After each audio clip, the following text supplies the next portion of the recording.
देखिए कक्षा 11 भौतिक विज्ञान, टॉपिक है सरल आवर्त गति में वेग। कल मैंने आपको सरल आवर्त गति के बारे में बताया था, आयाम क्या होता है, आवृत्ति क्या होती है, आवर्तकाल क्या होता है, इस सब बारे में बताया था। और ये भी बताया था कि सरल आवर्त गति का समीकरण का मैंने डेरिवेशन किया था y बराबर a sin ओमेगा t। आज हम आप बताएंगे कि सरल आवर्त गति में वेग के समीकरण का निगमन, सूत्र का निगमन हम कर रहे हैं।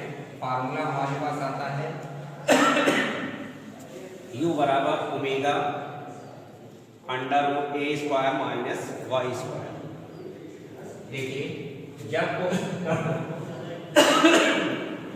वृत्तीय पथ पर गति कर रहा है तो मान लीजिए कण हमारे पास बिंदु P पर पहुंचा है, यहाँ से यहाँ तक पहुंचने में इसे t समय लगता है। तो यहाँ पर हम एक स्पर्श रेखा खींचते हैं, टेंजेंट खींचते हैं v। ये टेंजेंट प्रदर्शित करता है कि इस कण की का वेग और उसकी दिशा क्या है, ये दिशा को प्रदर्शित करता है। अब इस वेलोसिटी को हमने दो घटकों में विभाजित कर लिया, दो घटक में, यानी एक हो गया इसका ऊर्ध्वाधर घटक और एक हो गया हमारे पास क्षैतिज घटक। तो क्षैतिज घटक हमारे पास हो गया v cos थीटा, ऊर्ध्वाधर घटक हो गया v sin थीटा। v का pn के समांतर घटक, pn के समानांतर घटक क्या हो जाएगा v sin थीटा, और pn के लंबवत घटक हो जाएगा v cos थीटा। और ये v cos थीटा क्या प्रदर्शित करेगा, कण कहाँ जा रहा है, ऊपर की तरफ, यानी ऊपर इसका वेग वेलोसिटी हमने अगर u मान ली इनिशियल वेलोसिटी, तो u बराबर हो जाएगा v cos थीटा। v बराबर होता है r ओमेगा, आपको पता है। यहाँ पर r क्या है, रेडियस है, और यहाँ पर रेडियस क्या है, a। क्या है, a, यानी v बराबर क्या हो जाएगा, a ओमेगा, और थीटा बराबर क्या होता है, ओमेगा टी। कल मैंने आपको इस चीज को बताया था, तो थीटा हो जाएगा ओमेगा टी।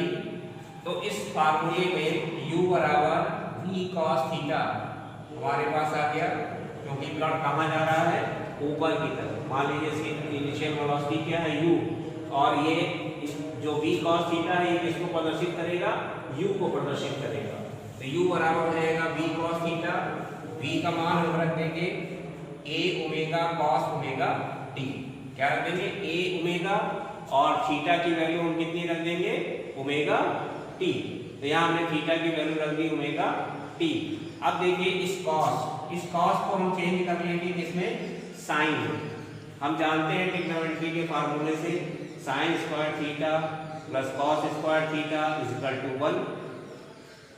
यहाँ से cos स्क्वायर थीटा निकालेंगे तो साइन स्क्वायर थीटा इधर ले आएंगे, तो 1 माइनस साइन स्क्वायर थीटा हो जाएगा। cos थीटा बराबर है under root 1 minus sine square theta. यहाँ से देखिए जो हमने कल सरल आवर्त गति की इक्वेशन निकाली थी, यहाँ से साइन ओमेगा टी का मान निकालेंगे तो यह आ जाएगा y अपॉन a।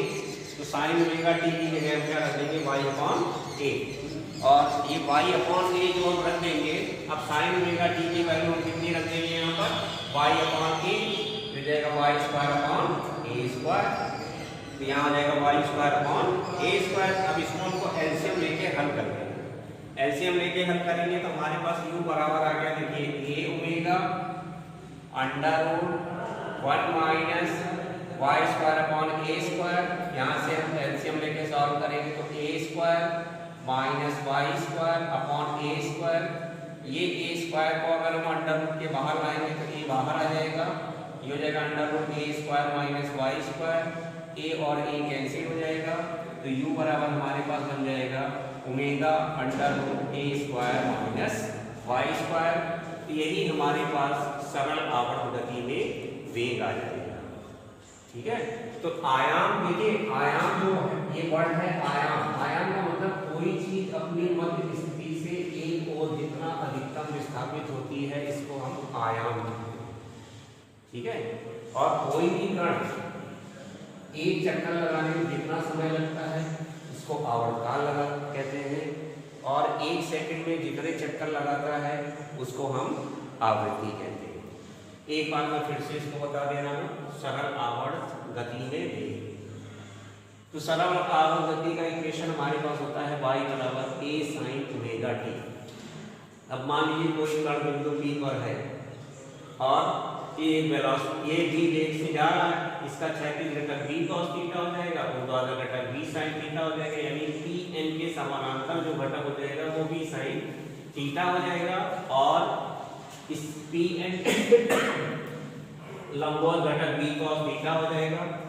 ये v cos थीटा हमको प्रदर्शित करेगा u को, u बराबर v cos थीटा हो जाएगा, v बराबर r ओमेगा होता है।